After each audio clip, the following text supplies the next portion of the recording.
Halo, kembali lagi dengan saya Panji Wisnu dari BPBPK Jawa Barat. Nah, di sini saya akan mempresentasikan mengenai smart governance yang diterapkan di instansi saya yaitu BPBPK Jawa Barat.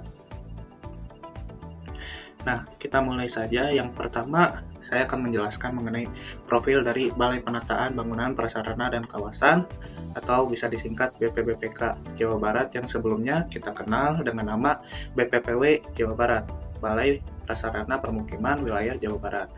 Nah, BPBPK ini merupakan bagian dari Kementerian PU, khususnya di bawah Direktorat Jenderal Cipta Karya. Nah, dalam struktur organisasinya, BPBPK ini terdapat sebagian umum dan tata usaha, kemudian seksi pelaksana 1, seksi pelaksana 2, dan juga jabatan fungsional serta jabatan pelaksana.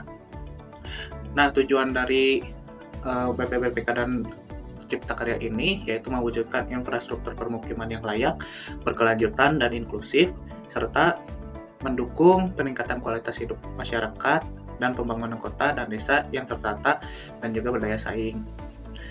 Nah, dari tujuannya ini didukung dengan sistem penyediaan air minum, pengelolaan air limbah domestik, pengelolaan drainase lingkungan, pengelolaan persampahan, penataan bangunan gedung dan rumah negara, serta pengembangan infrastruktur kawasan strategis nasional dan kawasan strategis nasional tertentu.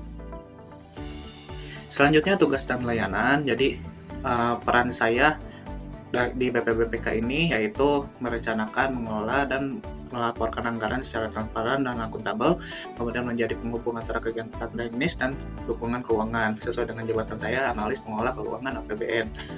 Nah, untuk layanan, yaitu untuk dukungan administrasi keuangan yang akurat, tepat waktu, dan sesuai regulasi. Kemudian memastikan program atau kegiatan pembangunan berjalan tanpa hambatan terkait keuangan.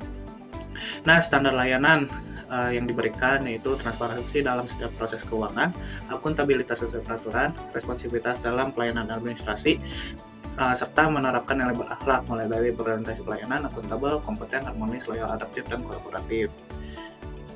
Selanjutnya, kontribusi terhadap tujuan instansi yaitu menjamin anggaran tepat guna sehingga kegiatan pembangunan berjalan lancar. Dan juga mendukung pencapaian tujuan Ditjen Cipta Karya dalam menyediakan permukiman layak huni dan infrastruktur dasar.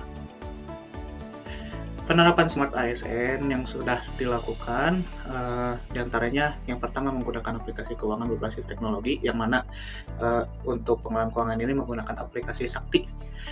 Yang kedua, berkoordinasi dengan unit lain secara efektif. Yang ketiga, cepat beradaptasi dengan perubahan regulasi dan sistem. Yang keempat, menjaga transparansi dan kejujuran dalam pengelolaan anggaran.